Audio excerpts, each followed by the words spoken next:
Oui, merci Monsieur le maire. Moi, je vais être extrêmement court, simplement pour dire que, bon, sur ce dossier, et je commenterai les éléments relatifs aux 3 délibérations sur la SAE-POBP, bon, il semble bien qu'il ne faille pas s'alerter systématiquement sous prétexte qu'un certain nombre de partenaires de la ville, qu'ils soient français ou étrangers, et en l'occurrence américains, s'annoncent et se proposent pour l'exploitation d'un équipement qui appartient à la ville.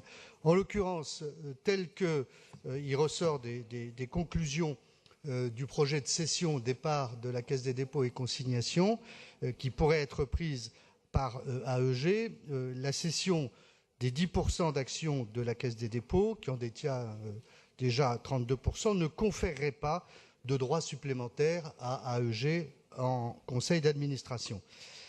En assemblée générale ordinaire, où les décisions sont prises à la majorité simple, AEG ne disposerait pas d'une minorité de blocage avec ses 42% et ne pourrait donc pas entraver le vote des décisions. En revanche, en assemblée générale extraordinaire, où les décisions sont prises à la majorité des 2/3, AEG, certes, disposerait d'une minorité de blocage fixée à 34%.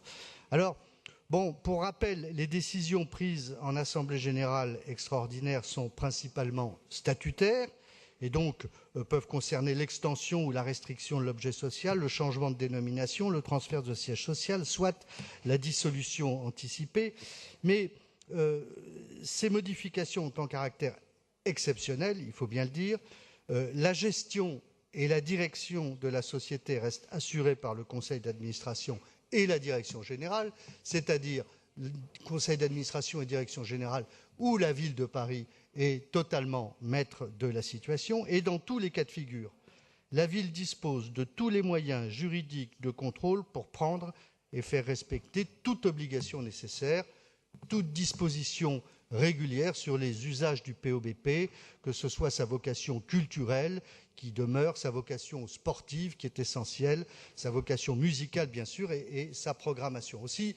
Voilà la raison pour laquelle nous voterons, nous appuierons cette délibération et nous ne participerons pas d'un climat d'inquiétude sourde sur l'hégémonie ou l'impérialisme des grandes sociétés de production américaines qui produisent des spectacles que le POBP est de nature à recevoir étant donné l'affluence qui en résulte.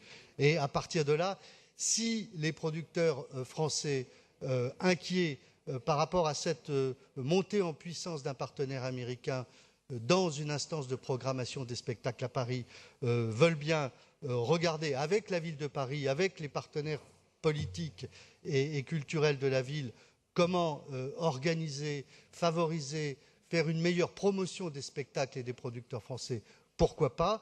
Nous restons attentifs. Ça montre bien d'ailleurs que dans un certain nombre de domaines et de dossiers de la ville, la démocratie participative, elle pourrait être aussi ouverte aux acteurs économiques de la ville de Paris, pas seulement aux citoyens. C'est bien de faire un conseil citoyen la veille d'un conseil de Paris, mais on s'aperçoit que délibération après délibération, il serait bon aussi de se pencher sur ceux qui font à leur tour vivre Paris, pas uniquement en tant que citoyen de la capitale, mais aussi en tant que partenaires économiques, partenaires sociaux, et qui permettent à la ville d'exercer son influence et son attractivité au-delà de Paris lui-même. Voilà. Donc je voulais dire encore une fois, ne participons pas à un climat d'alerte et d'incertitude sur ce qui est aujourd'hui une exploitation plutôt réussie du POBP qui doit le demeurer. Je vous remercie.